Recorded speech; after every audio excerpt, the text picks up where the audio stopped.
నిరుద్యోగుల పక్షాన నిలబడతా ఎమ్మెల్సీ అభ్యర్థి రవీందర్ దుబ్బాక నిరుద్యోగులు యువకుల పక్షాన తాను నిలబడతానని కరీంనగర్ గ్రాడ్యుయేట్స్ నియోజకవర్గ ఇండిపెండెంట్ ఎమ్మెల్సీ అభ్యర్థి దేవుని రవీందర్ అన్నారు. గురువారం ఆయన దుబ్బాకలో పర్యటించి పలువురు నిరుద్యోగులు, యువకులతో కలిసి మాట్లాడారు.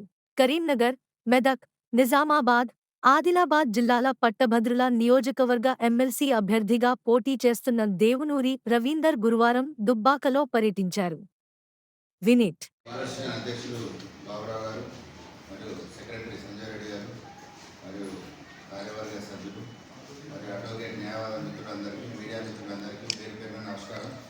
నేను గ్రాడ్యుయేట్ ఎమ్మెల్సీగా పోటీ చేస్తున్న విషయం మీకు విదితమే. నేను గత 10 రోజుల నుంచి జిల్లాలో పెరగడం జరిగినది. నేను మొదటి ప్రాధాన్యత ఓటు వేయాలని అన్ని బార్లలో తిరుగుతున్నాను. నా పాంప్లెట్లో అన్ని డిమాండ్స్ పొందుపరచడం జరిగింది.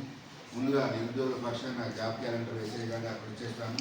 ఉద్యోగులకు ఉద్యోగ భద్రత మరియు ఓల్డ్ పెన్షన్ సిస్టాన్ని పునరుద్ధరించాలని, సిపిఎస్ విధానాన్ని రద్దు చేయించాలని, అంటే అడ్వకేట్లకు అడ్వకేట్ సంక్షేమ నిధి పెంపు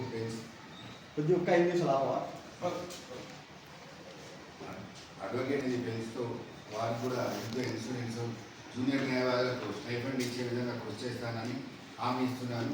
అదేవిధంగా పబ్లిక్ సెక్టార్లో వివిధ పరిశ్రమల్లో నెలకొల్పి ఎక్కడి ప్రాంతంలో ఉన్న విద్యార్థులు ఎవరైతే నిరుద్యోగులున్నారో వారికి ఉపాధి కల్పించే దిశగా కృషి చేస్తానని, మరియు ఏదైతే కేజీయూపీ స్కూళ్ళలో పనిచేస్తున్న కాంట్రాక్ట్ టీచర్స్ ఉన్నారో వారందరినీ కూడా రెగ్యులరైజ్ చేసే విధంగా కృషి చేస్తాను. సర్వశిక్ష అభియాన్ కింద పనిచేసే ఉద్యోగులందరినీ కూడా రెగ్యులరైజ్ చేసే విధంగా కృషి చేస్తానని ఈ కరపత్రం ద్వారా హామీ ఇస్తున్నాను. ఎక్కడి ఈ ప్రాంతాల్లో అక్కడ పరిశ్రమ నెలకొలేదు, ఔత్సాహిక పారిశ్రామికవేత్తలు ఎవరైనా ఉండొచ్చో వారికి ఈఎస్ఐఐసి ద్వారా ల్యాండ్ కేటాయింపు చేసి పరిశ్రమలు నెలకొల్పే విధంగా కృషి చేస్తానని, అక్కడే ఉపాధి కూడా కల్పిస్తానని ఈ ఎన్నికల హామీ ద్వారా తెలుపుతున్నాను. అలాగే మనం గత 30 సంవత్సరాల నుంచి నేను చూస్తున్నాను, నా డిగ్రీ అయిపోయిన 30 సంవత్సరాల నుంచి టీఎస్పిఎస్సి, ఇంతకుముందు ఏపీపీఎస్సి జాబ్ క్యాలెండర్ ఎప్పుడు కూడా సరిగ్గా వేయలేదు.